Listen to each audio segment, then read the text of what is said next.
last week, I left you with thinking about the words food, moods, and fat feelings. As you know, friend, I have been at this weight loss, fitness, and wellness game. Well, in 1982 is when I started working in these industries. And in 1986, I became the owner of businesses in these industries. And somewhere down the road, I don't even remember, maybe 94, I added personal development to the mix. So the bottom line is I get to call myself an expert, and more importantly, other people refer to me as an expert in this arena. Why is that beneficial to you? Well, it's beneficial to you because it isn't just about the food. I know when we want to lose weight, we're talking about what should I eat, when should I eat it, and gosh, there's so many different varieties and choices that it can be confusing and even overwhelming when you're deciding what plan to follow. Today, I don't want to talk to you about what plan to follow. I want to talk to you about something that will work with any plan you're following. I want to talk to you about something that's putting weight on you that you don't even understand why you're gaining weight. I want to talk to you about something that will take weight off of you almost effortlessly. Food, moods, and fat feelings. Could the feeling of you experiencing anger or anxiety cause you to gain weight? Yes, and it usually does. And I'll tell you why in a second.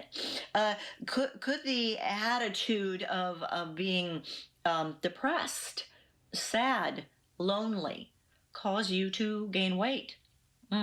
You better believe it. Now, some people will tell you the chemicals and the hormones involved are going to put unexplained weight on your body, usually around the belly. And it's true, that will happen. What I'm going to help you with, though, is understanding that if you are experiencing a feeling, there is always a thought behind that feeling. And if you can identify that thought, really, it's just being aware that this is a thing, and then identifying the thought in your own mind, you can start to create the solution that will have you living a happy, healthy, fully alive lifestyle for the rest of your life.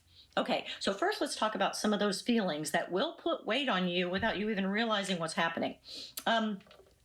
Anxiety, being anxious about anything. So if you find yourself worried or even to the extreme of fearful about something occurring, well, that will make you run for the brownies or run for the wine or run for the chips and dip, or maybe not make the healthiest of choices because you're involved in this emotion, what I call a food mood or a fat feeling. How about boredom? Have you ever experienced boredom and find yourself just eating out of that boredom? Boredom is actually a feeling. If you're in tears, if you're sad about something, if you're crying, if you're all the way to situational depression, many times people will not eat anything, but most times people will be running for something that they think brings them comfort. Now, here's the thing. Let's tie this to a thought that they think will bring them comfort. I'm going to give you a tool right now, a technique that could be completely life-changing for you. The next time you have a negative feeling, you know when you have in your gut, right, a negative feeling, ask yourself what you were just thinking. What were you just thinking? Because every feeling has a thought behind it. And if you will think about what you're thinking, well, with Think Thin coaching, we can teach you how to take that thought and turn it on its side so it becomes a positive thought, so it will produce a positive feeling. Good information, right? Go to thinkthincoaching.com to find out how for free you can learn how to think